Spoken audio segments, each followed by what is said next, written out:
বলিউডের প্রথম সারির অভিনেত্রীদের মধ্যে অন্যতম কঙ্গনা রানাউত। যেমন কাজ করেছেন একাধিক সিনেমায়, তেমনি ফিরিয়েও দিয়েছেন অনেক সিনেমার কাজ। বলিউডের খান, কুমার এবং কাপুরদের সঙ্গে কাজ করার সিদ্ধান্ত বরাবরই ভেবেচিন্তে গ্রহণ করেছিলেন তিনি। ছবির অফার ফিরিয়ে দিয়েছিলেন মুখ্য ভূমিকায় রণবীর কাপুর এবং অক্ষয় কুমার থাকার কারণে। কঙ্গনার দাবি, আসলে তিনি একটা জ্বলন্ত দৃষ্টান্ত স্থাপন করতে চেয়েছিলেন। তার মনে হয়েছিল শাহরুখ খান, সালমান খান, আমির খান, অক্ষয় কুমার ও রণবীর কাপুরদের মতো তারকাদের সঙ্গে কাজ না করেও অভিনেত্রীরা নিজেদের জায়গা পাকা করে নিতে পারেন।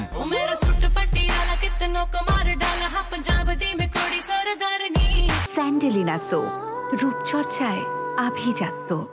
সামাজিক মাধ্যমে করা এক পোস্টে কঙ্গনা নিজের ছবি বাছাই করার সিদ্ধান্তের বিষয়ে মুখ খুলেছেন। সেখানে গর্ব করে জানান, বলিউডের 5 জন প্রথম সারির তারকার সঙ্গেও তিনি কাজ করেননি। এর কারণ হিসেবে কঙ্গনা আরো বলেন যে এসব তারকার সামনে খর্ব করা হয় অভিনেত্রীদের। তাদের কিছু দৃশ্য কিংবা গানের দৃশ্য কেটে দেওয়া হয়।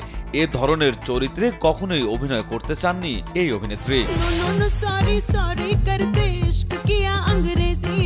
ভারতীয় এক ইউটিউবারের পডকাস্টে উপস্থিত হয়েছিলেন কঙ্গনা। সেখানে বলেন, খানদের গুরুত্ব দেওয়া হয় এমন ছবিতে অভিনয়ের অফার আমি নাকচ করেছি। যদিও সমস্ত খান অভিনেতাই আমার সঙ্গে ভালো ব্যবহার করেছেন, আমার প্রতি তারা দয়ালু ছিলেন, এমনকি কখনো খারাপ ব্যবহারও করেননি। তবে তাদের সিনেমাগুলো আসলে প্রোটোটাইপ, যেখানে নায়িকাদের মোটে 2টি দৃশ্য এবং একটি গানের দৃশ্যে দেখা যায়।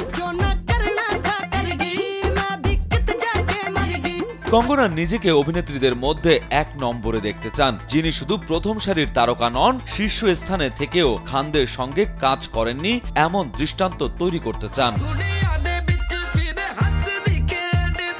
কঙ্গনা আরো বলেন, আমি সেই নারীদের জন্য সেরা কিছু করে যেতে চাই যারা আমার পরে এখানে আসবেন। এটা বোঝাতে চাই কোনো খান, কুমার বা কাপুর আপনাকে সফল করতে পারবে না। আমি সেই প্রোটোটাইপের মধ্যে পড়তে চাই না। নায়করাই কেবলমাত্র নায়িকাদের সফল করতে পারেন এমনটা একেবারেই নয়, নিজেও সফল হতে পারা যায়। আমি সেই দৃষ্টান্ত গড়ে যাব।